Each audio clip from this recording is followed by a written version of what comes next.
So, ngayong araw ay tuturuan ko kayo kung paano mag-download or paano mag-run ng codes in C++ kung beginner ka. So, may dalawang steps pala kung paano bago ka makapag-run ng codes mo in C++. Yung una doon ay kailangan mo ng IDE or text editor. Ang IDE basically, dyan mo ilalagay yung mga codes mo at dyan ka magta-type basically. Pangalawa, bago ka makapag-run ng code, kailangan mo ng compiler. Yung compiler yung nagko-convert ng codes mo from human readable codes into assembly or yung assembly and then to machine code. Pero mas malalim na yan. Pero basically yung ginagawa ng compiler is kino-convert niya yung codes mo from high level into low level. So unang-una, kailangan mag-download ng VS Code. Ayan. Para ma-download siya, i-search mo lang sa Google. Madali lang din naman i-download. Tapos, select nyo na lang yung operating system na ginagamit nyo. Ako naka-Windows 11. Tapos, i-open nyo na lang yung setup nan. Yes nyo na lang sa lahat. Pwede rin yung i-check yung box na to para mas madali siyang buksan. Yan, tapos hintayin nyo na lang matapos. After nyo pala matapos ma-download, ganito yung magiging itsura nun. I think kusa siyang magra-run. Or kung hindi, open nyo na lang. Ito. Pagka-open nyo ako kasi may pre-existing files na ako, pero ignore lang natin yan. Pero yung una nyo makikita, basically parang nasa homepage kayo. Kita nyo yung error na to? Ibig sabihin na may isa pa tayong kulang. Di pa tayo agad makakapag-run ng codes natin in C++. So, yung unang step is pag-download ng IDE or text editor. Pangalawa is yung pag-download ng compiler. So, para ma-download yung compiler, kung C++ yung language na gagamitin nyo, search nyo lang is maingw download.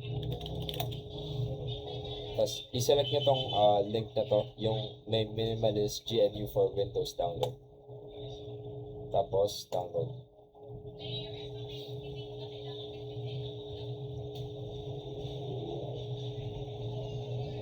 After nan, open nyo na lang yung setup. Tapos, tuloy-tuloy na to, I think.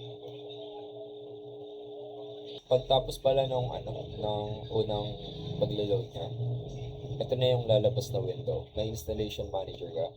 Select mo na lang tong mga i-check ko, which is itong GCC G++. Mark for installation nyo yan.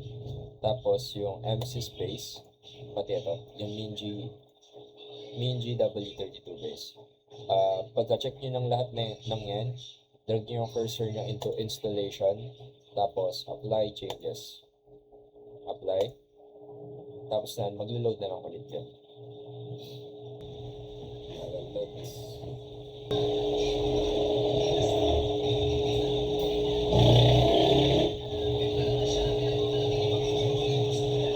Okay, pagtapos na, i-close na lang yung buong yan. So ngayon, may compiler ka na. Pero pansin nyo, ito yung X natin to. May ganito pa rin. May parang squiggly line pa rin. May squiggly red lines underneath sa So gawin natin, pumunta kayo ng file explorer nyo. Ngayon, sa file explorer, punta kayo ng local disk. Hanapin nyo yung folder na to, maingw. Ayan, double click. Tapos, hanapin nyo yung bin. Ayan, hanapin nyo na siya. Tapos, drag nyo yung cursor nyo dito sa may taas. Click nyo yan ng isang beses. Tapos, magiging ganyan yung itsura niya. I-copy nyo na lang yan. Tapos, search nyo, edit environment variables. Lang. Edit environment, tapos click nyo environment variables, tapos puntahan nyo yung path, tapos dito pinto nyo yung new button, tapos i-paste nyo yung nakopy nyo yung file, yung directory na yan, tapos okay. Ngayon check nyo na lang, nandyan na. Ngayon, para ma-check nyo kung gumagana na yung compiler nyo or nagde-detect na siya ng computer nyo, punta kayo ng command prompt, tapos i-type nyo gcc dash v. Ngayon, pag nakita nyo may ganito, ibig sabihin, successfully may compiler na kayo. Tapos, check nyo rin sa IDE. Pagka-check nyo, nakapula pa rin, close nyo lang, tapos open nyo ulit. Supposedly, dapat wala ng red lines. Pero, may extensions ka pang kailangan i-add sa sa VS Code mo para mas madali yung pagka-code mo. Dito, i-search nyo yung C/C++, i-add nyo yan, tapos isa pa yung code runner.